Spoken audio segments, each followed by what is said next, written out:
Sela dan kakaknya sejak kecil harus menerima kenyataan pahit dalam menjalani kehidupan. Mulai ditinggal selamanya oleh sang ibu yang dicintainya karena sifat sang ayah tukang judi. Hidup terkatung-katung hingga akhirnya Sela sukses di negeri Sakura. Berikut kisahnya. Jangan lupa subscribe channel Pintu Kehidupan dan komen, aku pasti sukses. Terima kasih. Sela baru berusia 7 tahun ketika dunia yang ia kenal runtuh. Malam itu, suara pertengkaran kembali menggema di rumah kecil mereka. Ayahnya, Tono, seorang pecandu judi, kembali ke rumah dalam keadaan mabuk dan mengamuk karena kehilangan banyak uang. Ibunya, Lina, mencoba melawan, tetapi kali ini, kemarahan dan kesedihan yang terlalu dalam menghentikan jantungnya. Di depan mata kecil Sela, ibunya jatuh ke lantai, tak bernapas lagi. Sela berlari mendekat, mengguncang-guncang tubuh ibunya yang dingin.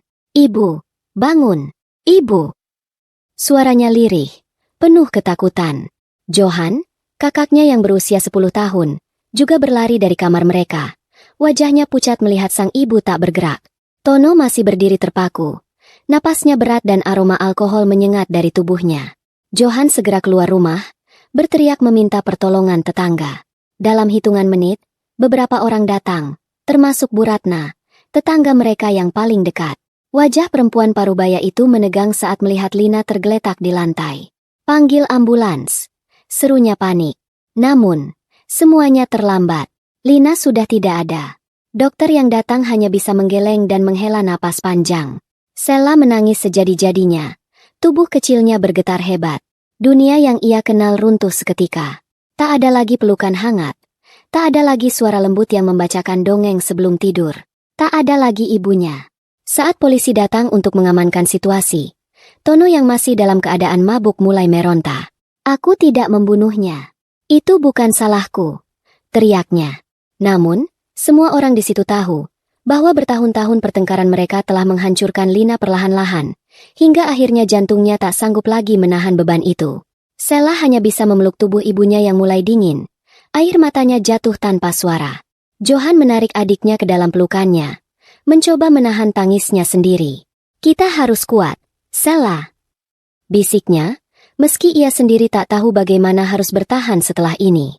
Malam itu menjadi malam terpanjang dalam hidup mereka. Tubuh Lina dibawa pergi, meninggalkan rumah yang kini terasa lebih sepi dari sebelumnya. Tono dibawa ke kantor polisi, dan sejak saat itu, Sela dan Johan tak pernah melihatnya lagi. Dalam beberapa hari setelahnya, mereka tinggal di rumah Bu Ratna sementara keluarga memutuskan apa yang akan terjadi pada mereka. Sela tidak mengerti. Ia hanya tahu bahwa rumah kecilnya kini tidak lagi menjadi rumah. Ia tidak bisa tidur tanpa suara ibunya, tanpa belayan lembutnya. Saat pemakaman berlangsung, hujan turun deras. Seakan langit pun menangis bersama mereka. Johan menggenggam tangan Sela erat-erat, mencoba memberikan kekuatan. "Kita harus kuat," ulangnya. Kali ini lebih untuk meyakinkan dirinya sendiri. Namun, bagi Sela, dunia sudah kehilangan sinarnya.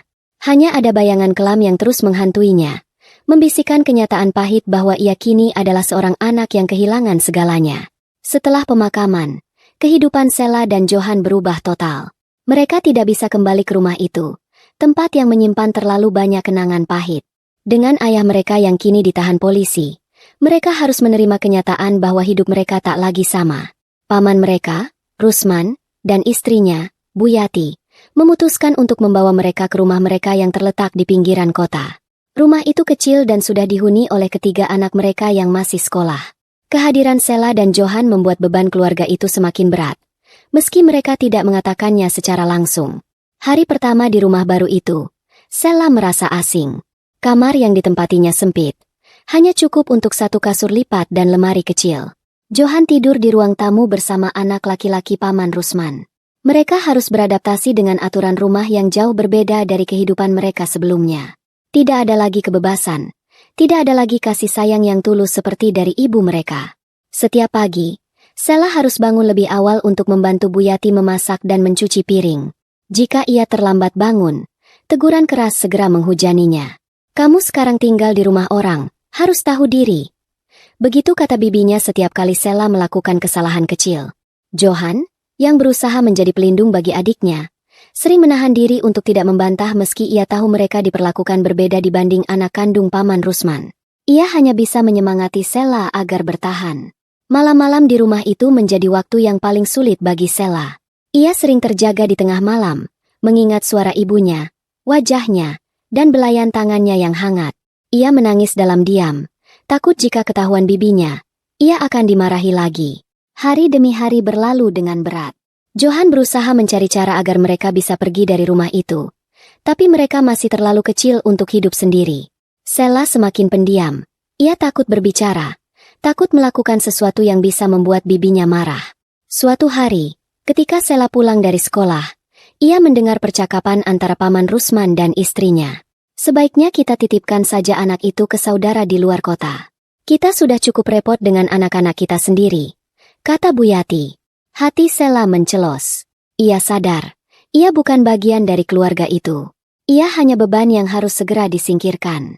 Malam itu, untuk pertama kalinya, ia berbicara pada Johan. Aku ingin pergi dari sini, Kak. Aku tidak tahan lagi.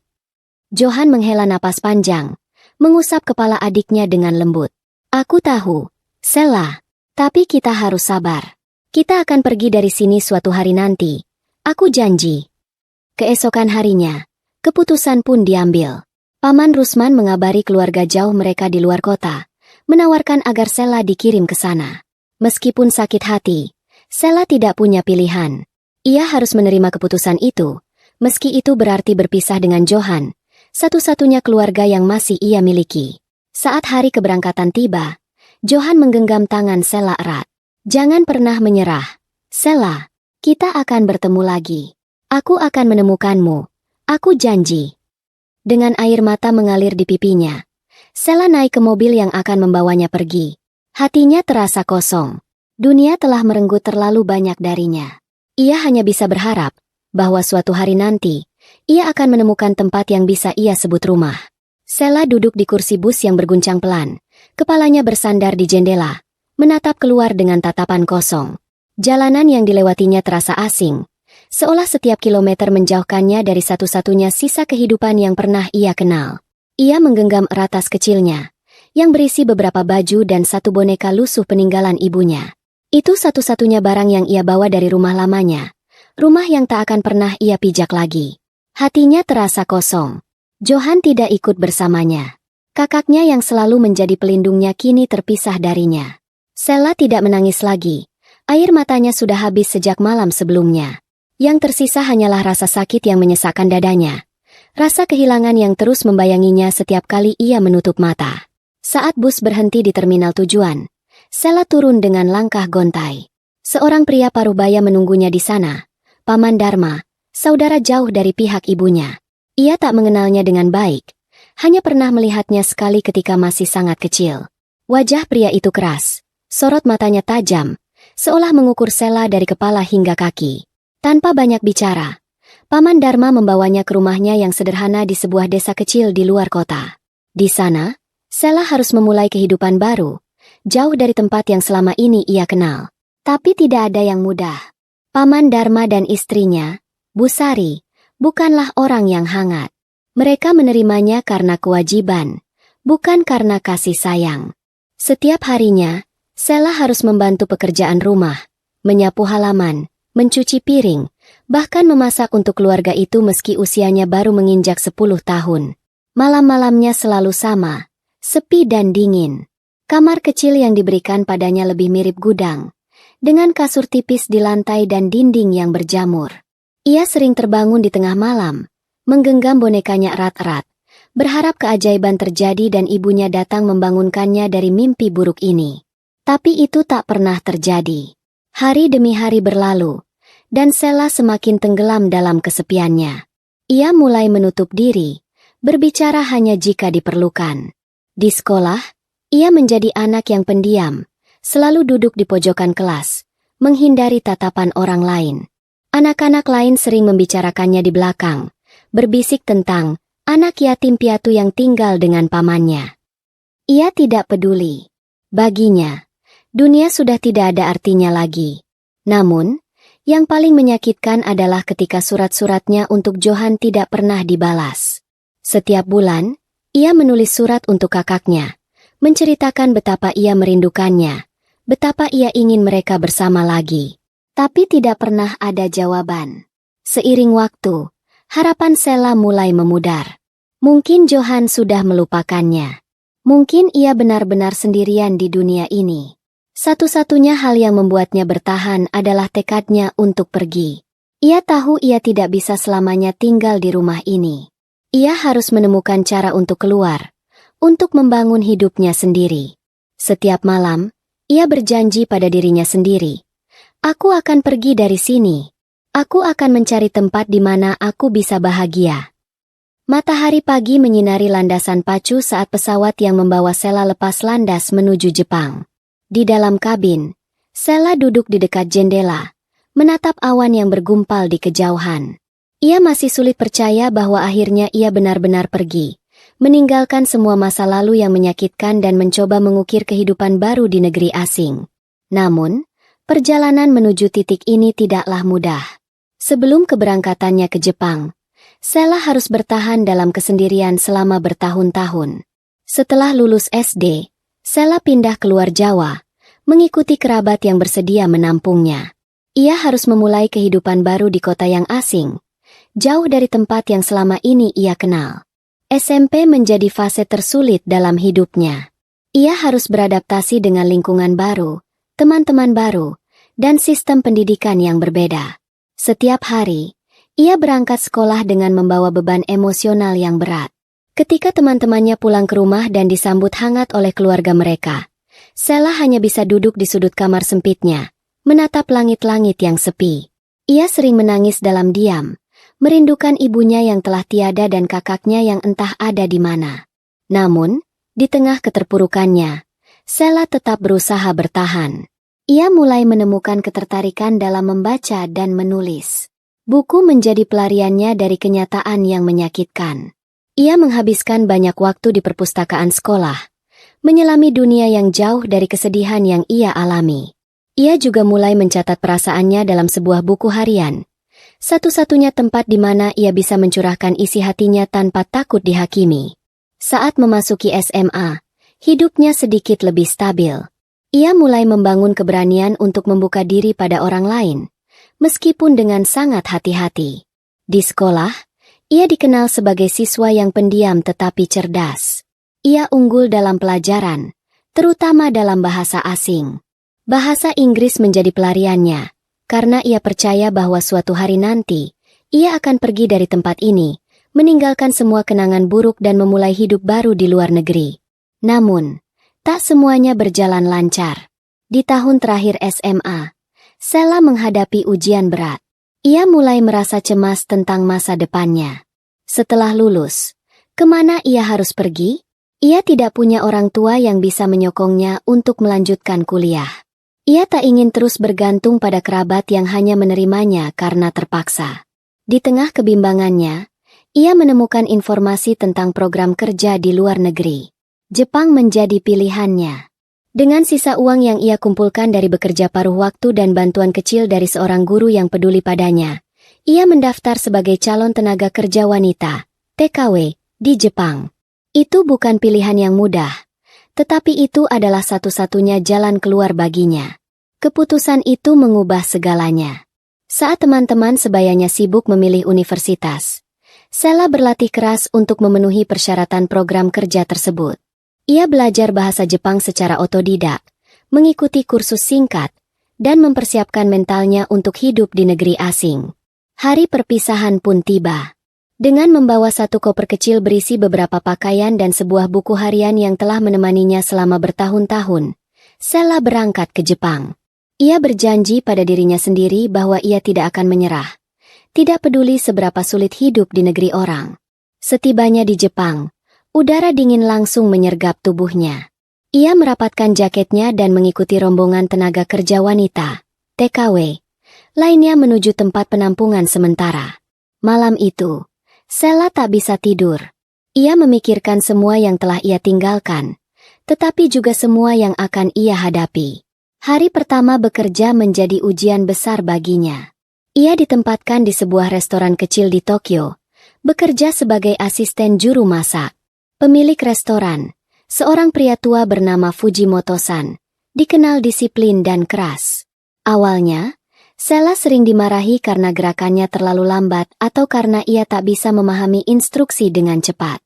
Bahasa Jepang yang belum ia kuasai sepenuhnya menjadi penghalang besar. Namun, Sela tidak menyerah. Setiap malam, setelah bekerja lebih dari 10 jam, ia belajar bahasa Jepang dari buku bekas yang ia beli di toko murah. Ia juga mengamati cara para koki senior bekerja, mencatat dalam pikirannya setiap gerakan mereka. Sedikit demi sedikit, ia mulai memahami ritme pekerjaan di dapur. Waktu berlalu, dan kerja kerasnya mulai membuahkan hasil. Fujimoto-san yang awalnya keras, mulai melihat usaha Sela dan memberinya kesempatan untuk belajar lebih banyak. Ia diperbolehkan membantu menyiapkan bahan-bahan utama dan sesekali mencoba memasak hidangan sederhana. Setiap kali ia berhasil, ada kebanggaan kecil dalam hatinya. Sesuatu yang belum pernah ia rasakan sebelumnya. Namun, hidup di negeri orang tidak selalu mudah. Sela harus menghadapi kesepian yang luar biasa. Ia tidak punya teman dekat, dan setiap malam ia hanya bisa menatap layar ponselnya, berharap ada pesan dari Johan, yang entah di mana. Namun, layar itu selalu kosong. Tak ada kabar, tak ada balasan. Di tengah kesepiannya, ia bertemu dengan Ayumi, seorang rekan kerja asal Filipina yang sudah lebih lama bekerja di restoran itu. Ayumi adalah orang pertama yang membuat Sela merasa memiliki keluarga di Jepang. Mereka sering berbincang di waktu istirahat, berbagi cerita tentang keluarga yang jauh, dan saling menyemangati saat pekerjaan terasa berat. Tahun demi tahun berlalu, dan Sela semakin mahir dalam pekerjaannya. Ia tidak lagi hanya seorang asisten juru masak, ia kini bisa menangani bagian dapur sendiri. Restoran tempatnya bekerja semakin berkembang, dan Fujimoto-san mempercayakan banyak tanggung jawab kepadanya. Ia bahkan mendapatkan kesempatan untuk mengikuti pelatihan kuliner yang disponsori oleh pemerintah Jepang untuk pekerja asing. Suatu hari, Fujimoto-san memanggilnya ke ruangannya. "Sela, aku ingin kamu menjadi kepala juru masak di cabang baru restoran ini," katanya dengan suara tegas. Sela tertegun. Ia tidak pernah membayangkan bahwa seorang gadis kecil yang dulu hidup dalam penderitaan kini mendapatkan kepercayaan sebesar ini. Dengan mata berkaca-kaca, ia mengangguk. "Terima kasih, Fujimoto-san. Saya akan melakukan yang terbaik." Hari itu menjadi titik balik dalam hidupnya.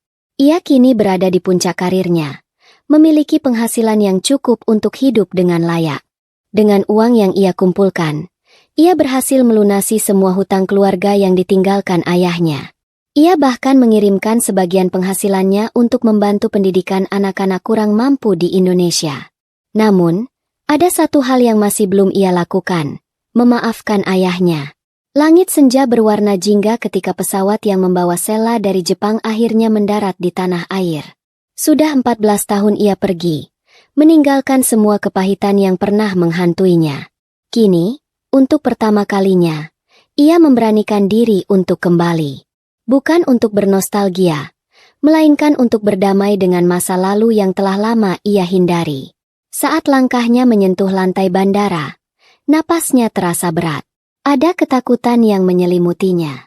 Ia telah sukses di negeri orang, tetapi kembali ke tempat ini membuatnya merasa seperti gadis kecil yang terluka lagi. Tangannya gemetar ketika ia meraih koper kecilnya, berusaha menenangkan diri. Ia tahu bahwa di ujung perjalanan ini, ia akan bertemu dengan sosok yang telah menghancurkan masa kecilnya, ayahnya. Ayahnya telah bebas dari penjara beberapa tahun lalu. Selama ini, Sela tak pernah sekalipun mencoba menghubunginya. Bahkan saat ia mengirim uang untuk melunasi hutang keluarga, ia tak pernah menyertakan pesan. Baginya, ayahnya adalah sosok yang tak pantas mendapat perhatian. Namun, sesuatu dalam dirinya berkata bahwa ia harus menghadapi kenyataan. Ia harus mengakhiri dendam ini, bukan untuk ayahnya, tapi untuk dirinya sendiri. Johan, kakaknya, adalah orang pertama yang menyambutnya di luar bandara. Mata lelaki itu berkaca-kaca saat melihat Sela turun dari mobil. "Kamu masih seperti dulu, Sela," katanya dengan suara parau. Sela tersenyum tipis, tetapi hatinya berkecamuk. Johan adalah satu-satunya keluarganya yang tersisa. Satu-satunya yang ia percayai. Mereka berpelukan lama, seolah-olah ingin menebus semua tahun-tahun yang telah mereka lalui terpisah. Ayah menunggumu, kata Johan akhirnya. Nada suaranya hati-hati, seolah takut melukai perasaan Sela. Sela mengangguk. Ia tak tahu apa yang harus ia rasakan. Perjalanan menuju rumah lama mereka terasa asing. Sela menatap keluar jendela mobil, melihat bangunan-bangunan yang dulu pernah ia kenali. Semuanya tampak berubah, tetapi perasaan sakit di dalam dirinya tetap sama. Saat mobil berhenti di depan sebuah rumah kecil yang sudah tua, jantungnya berdegup kencang. Dengan langkah berat, ia masuk ke dalam. Ruangan itu sederhana, hanya ada beberapa kursi kayu dan foto-foto lama yang tergantung di dinding. Di sudut ruangan, duduklah seorang lelaki tua dengan wajah kusut dan rambut beruban. Ayahnya. Saat Sela melangkah masuk, pria itu mendongak, dan untuk pertama kalinya dalam lebih dari 1 dekade, mata mereka bertemu. Sela. Suara lelaki itu lirih, penuh penyesalan. Sela menelan ludah, menahan luapan emosi yang mendesak di dadanya. Ia ingin marah, ingin meneriaki pria itu, ingin mengatakan betapa ia telah menghancurkan hidup mereka. Tetapi kata-kata itu tertahan. Yang tersisa hanyalah hening yang menyakitkan. Ayahnya mencoba berdiri, tetapi tubuhnya sudah terlalu lemah. Usianya yang bertambah tua dan tahun-tahun dalam penjara telah merenggut kekuatannya. Aku tidak mengharapkan kau datang. Aku tahu aku telah gagal sebagai ayah. Sela menggeleng.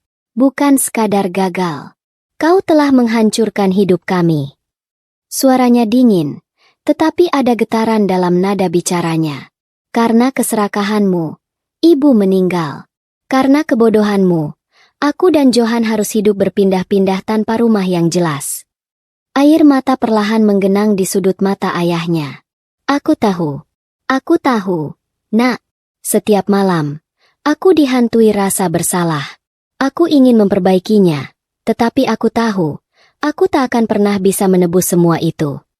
Hening kembali menyelimuti ruangan. Sela menggenggam jemarinya erat. Ia telah membayangkan pertemuan ini berkali-kali. Dalam pikirannya, ia ingin meluapkan amarahnya, ingin membalas semua kesakitan yang telah ia rasakan. Tetapi kini, melihat ayahnya yang renta dan penuh penyesalan, ia justru merasa lelah. Aku tidak datang untuk meminta penjelasan, katanya akhirnya. Aku hanya ingin berdamai. Ayahnya terisak. Terima kasih karena masih mau datang. Sela menatapnya lama.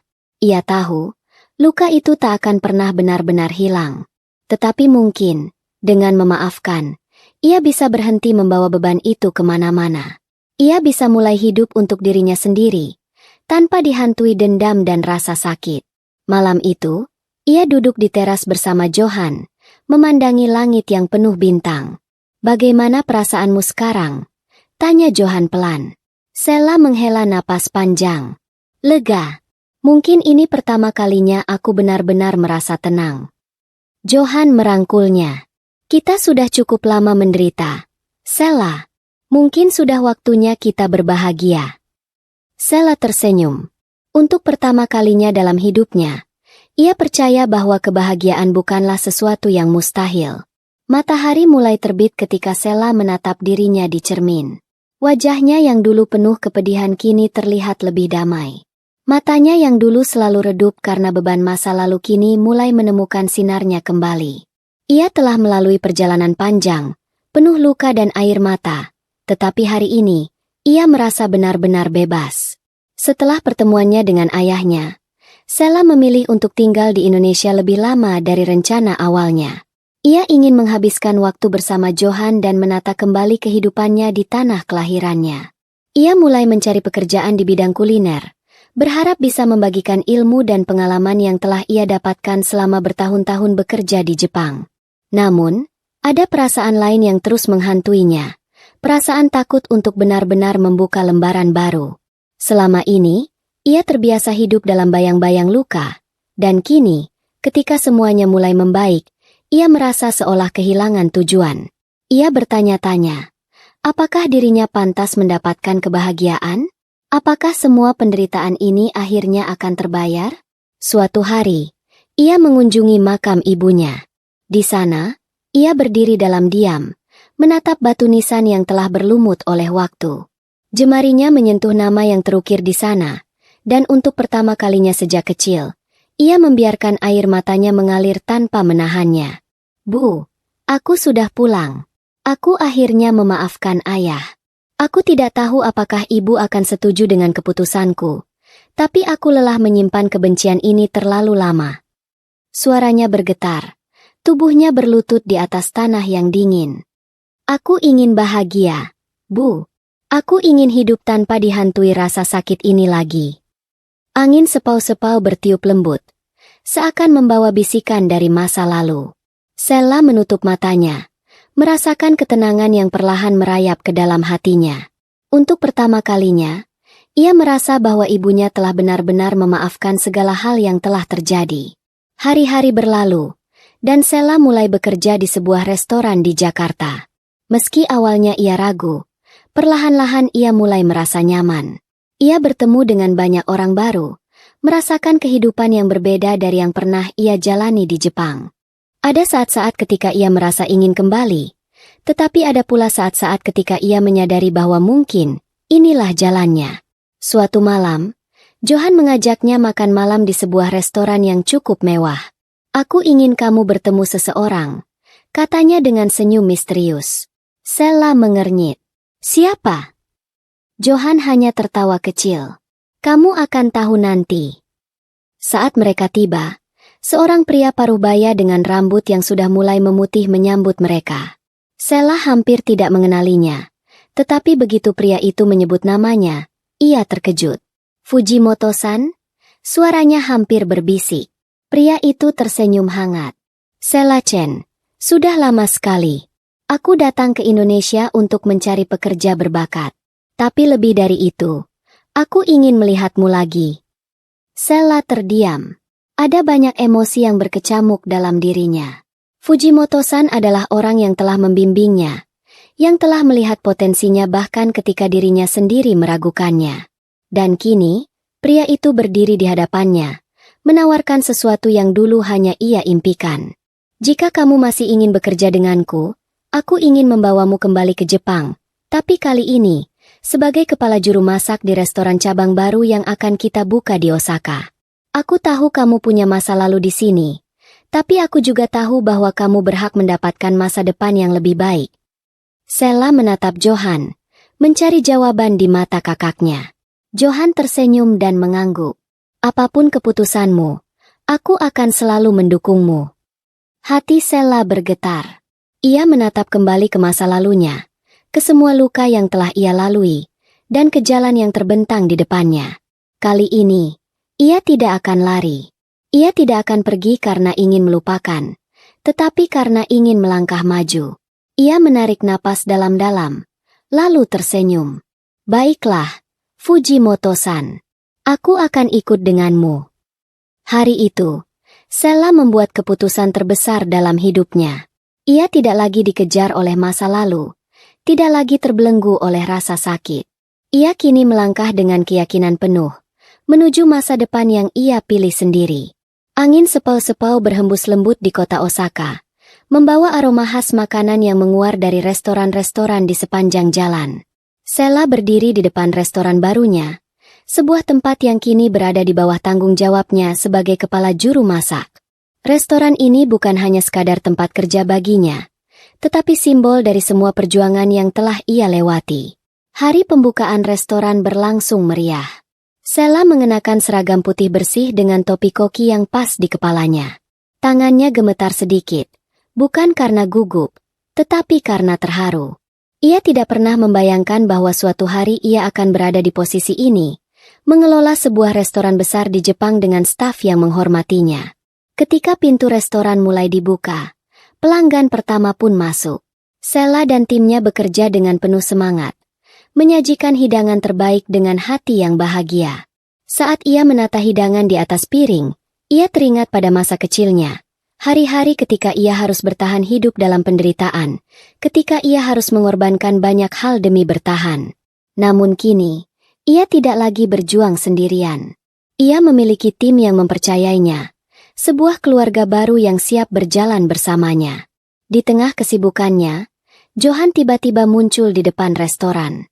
Sela terkejut sekaligus gembira melihat kakaknya datang jauh-jauh ke Jepang untuk menyaksikan hari pentingnya. "Aku tidak mungkin melewatkan ini, bukan?"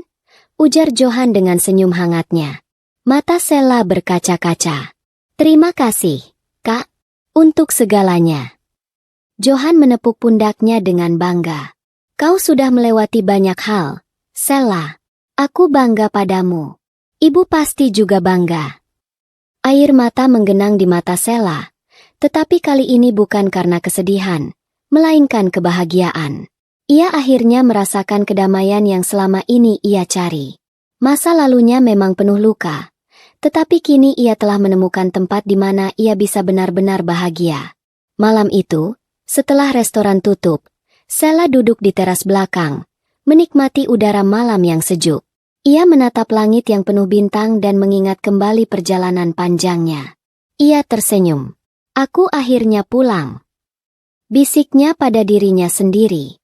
Hidup mungkin tidak pernah mudah, tetapi Sela tahu satu hal, ia telah menemukan kebahagiaan yang sesungguhnya. Bukan dari melupakan masa lalu, tetapi dari berdamai dengannya dan melangkah maju dengan keyakinan. Hari-hari Sela di Osaka kini dipenuhi dengan kesibukan yang menyenangkan. Restoran yang dikelolanya semakin dikenal luas, mendapatkan ulasan positif dari pelanggan dan kritikus kuliner. Setiap hidangan yang ia sajikan tidak hanya sekadar makanan, tetapi juga kisah hidupnya, perjuangan, ketekunan, dan cinta yang ia tuangkan dalam setiap bumbu. Suatu hari, seorang pria Jepang berusia sekitar 30 tahun datang ke restorannya.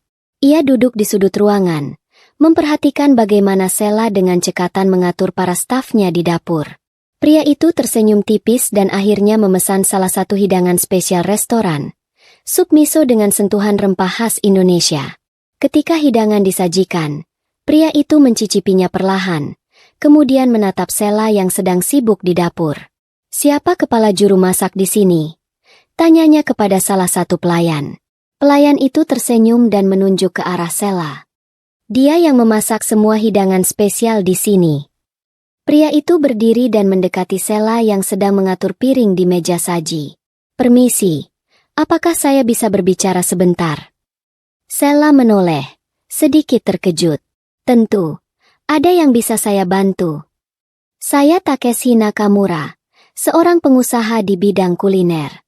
Saya harus mengatakan, sup miso buatan Anda memiliki rasa yang unik.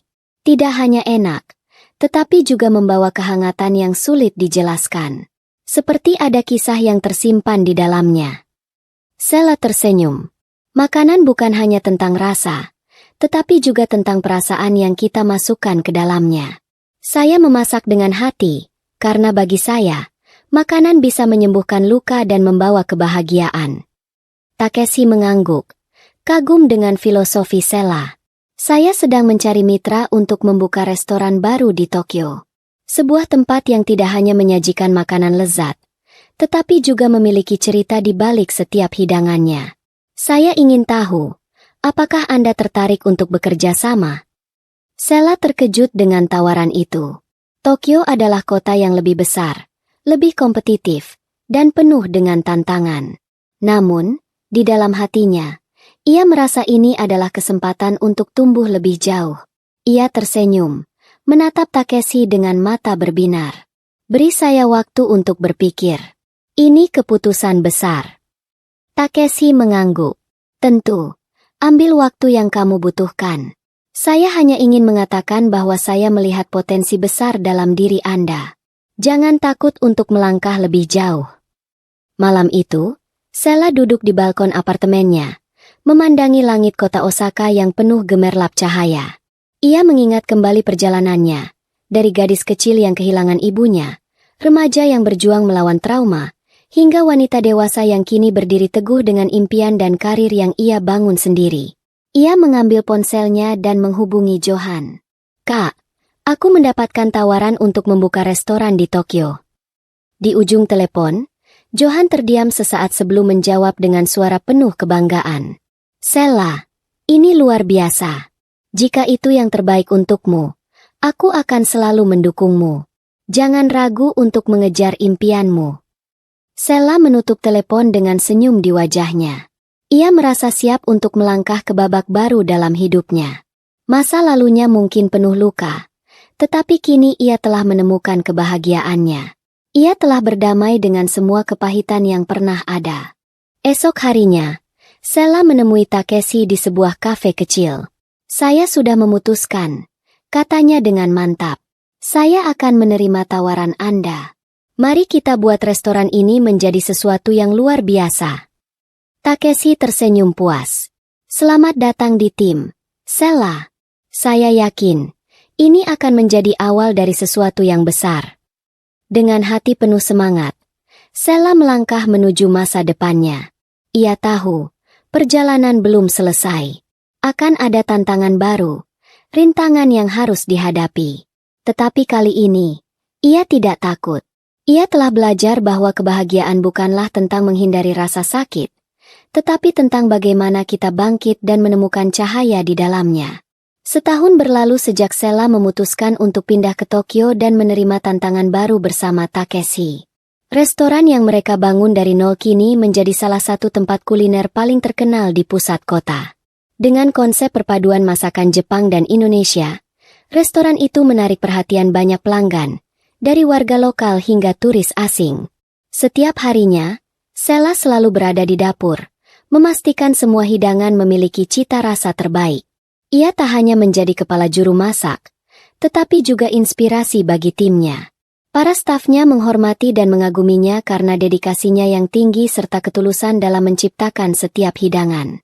Suatu hari, sebuah kejutan besar datang. Salah satu kritikus kuliner ternama di Jepang, Yamada Kenji, datang ke restorannya tanpa pemberitahuan. Semua staf merasa gugup, karena ulasan dari Yamada bisa menentukan reputasi restoran mereka. Namun, Sela tetap tenang. Ia percaya pada kemampuannya dan timnya. Yamada memesan menu andalan restoran, nasi goreng rendang dengan sentuhan bumbu khas Jepang. Sela sendiri yang turun tangan memasaknya, memastikan setiap detail sempurna. Saat hidangan itu disajikan, semua mata tertuju pada Yamada yang perlahan mencicipinya. Sesaat kemudian, ekspresi kagumnya terlihat jelas. "Luar biasa," ucap Yamada setelah menelan suapan pertama. "Rasanya kaya, harmonis, dan penuh kehangatan. Saya seperti bisa merasakan cerita hidup di dalamnya." Beberapa hari kemudian, restoran mereka mendapatkan penghargaan sebagai restoran fusion terbaik di Tokyo dalam ajang penghargaan kuliner bergengsi. Berita tentang keberhasilan Sela tersebar luas. Wawancara dan undangan untuk acara kuliner berdatangan, membuatnya semakin dikenal. Di tengah kesibukannya, Sela tidak melupakan Johan. Kakaknya yang dulu selalu menjaganya kini bangga melihat adiknya sukses. Suatu hari, Johan datang ke Tokyo untuk melihat langsung restoran Sela. "Aku masih ingat dulu kau hanya seorang gadis kecil yang selalu menangis di sudut kamar. Dan sekarang, lihat dirimu." Johan berkata dengan mata berkaca-kaca. Sela tersenyum, menggenggam tangan kakaknya. "Aku bisa sampai di sini karena aku tidak pernah sendirian. Kakak selalu ada untukku. Aku ingin membalas semua kebaikan yang pernah kakak berikan." Namun, keberhasilan Sela tidak hanya dalam karir. Di tengah perjalanan panjangnya, ia juga menemukan seseorang yang mengisi hatinya. Takeshi, yang selama ini menjadi partner bisnisnya, ternyata menyimpan perasaan untuknya. Selama bekerja sama, mereka semakin mengenal satu sama lain dan membangun hubungan yang lebih dalam. Suatu malam, setelah restoran tutup, Takeshi mengajak Sela berjalan-jalan di taman kota. Mereka berbicara banyak hal, mengenang perjuangan yang telah mereka lalui bersama. "Sela, aku ingin mengatakan sesuatu," ujar Takeshi tiba-tiba. "Kau bukan hanya mitra bisnis yang luar biasa, tapi juga seseorang yang sangat berarti bagiku. Aku ingin kita menjalani hidup bersama, bukan hanya sebagai rekan kerja, tapi sebagai pasangan." Sela terdiam, hatinya berdebar.